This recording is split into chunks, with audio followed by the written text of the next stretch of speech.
Hey man, what are you doing? I'm just looking through a microscope looking at bacteria, but there are three different types of microscopes. There's a light microscope, a scanning electron, and a transmission electron. The scanning is used for the 3D image of a surface of a specimen. The transmission is used for the internal structure of a cell, and it's really close to like the light microscope because the light microscope uses a light, and the transmission uses an electron beam, and it's close because it both uses light, but on the light microscope it uses the light to see the symbol on the slide. All right. What are the three most important things of the microscope? I would say most important things to know are the magnification, the resolution, and contrast. Okay. Hey, what's up? I'm a prokaryotic cell, did you know?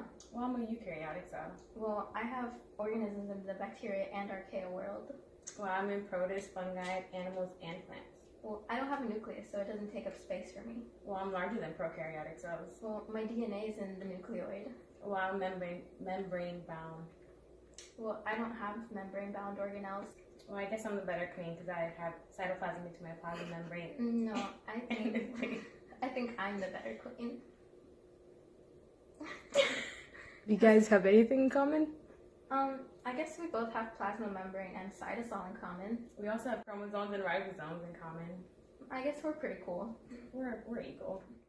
So the yellow of the egg, the yolk, is the nucleus. It holds most of the genes in the eukaryotic cell. And the white around it, which is the egg whites, would be the nuclear envelope. It encloses the nucleus, separating its contents from the cytoplasm. The strainer would serve as the nuclear lamina, which is a net-like structure that protects the nucleus. And then within the nucleus is chromosomes. It's the DNA that is organized into discrete units within the nucleus. And then the nucleolus can only be seen under a microscope and has a mass densely stained granules, which are the basal. This is lysosomes. This is the sac. And then the strawberries will be the enzymes inside the sac. And for phagocytosis are the large particulate substances or small organisms that are taken up by cells. So we use another Ziploc bag to eat the lysosomes. And then unicellular eukaryotes use their contractile vacuoles to pump out water to maintain concentration. And then we'll pump out water.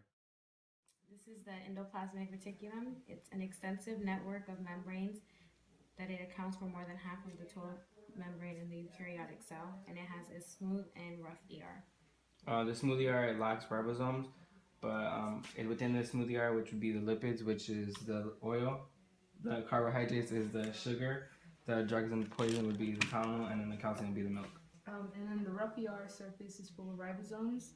It secretes glycoproteins.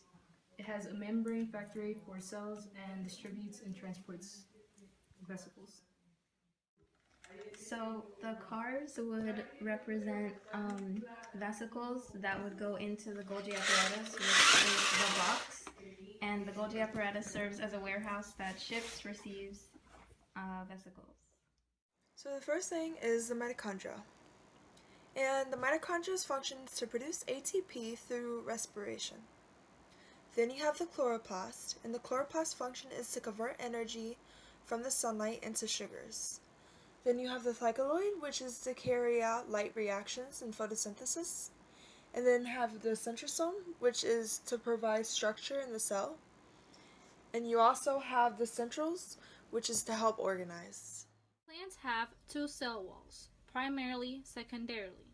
Animal cells have the ECM, which is the extracellular matrix, that does the same function as the primarily and secondarily wall on the plant cell.